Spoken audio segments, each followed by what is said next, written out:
This is the opening scene for the movie Memento. This film by Christopher Nolan is in the shape of a Mobius strip. The entire format of the movie is essentially a U-turn where we start with this scene that is completely backwards because it makes sense in the end, because it starts with the color, goes black and white to color to black and white to color. The black and white is really the beginning of the time that we're allowed to see, and it's kind of folding in on itself. So this right here, this opening scene is really the ending of the movie, but we don't realize that until at the very end of the film.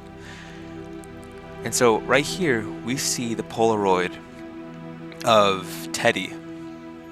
And Teddy had been setting up all these different killings for Lenny to pretty much knock them out, just that he feels vindicated that he avenged his wife's death and got the killer for John G.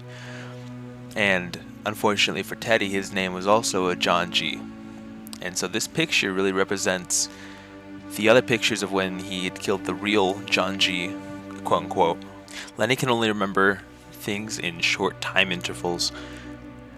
And as this Polaroid begins to disappear in a few seconds, it really is representation of Lenny's memory, this entire film.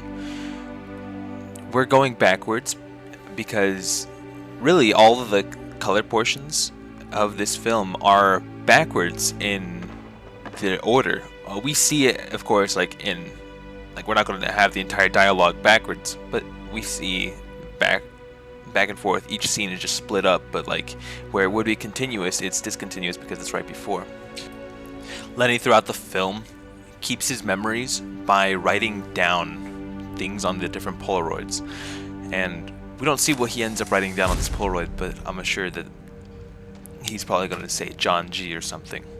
But what ends up happening here is really just an action shot of Teddy's dead body, and really maybe even the end of Lenny's rampage and bloodlust for John G.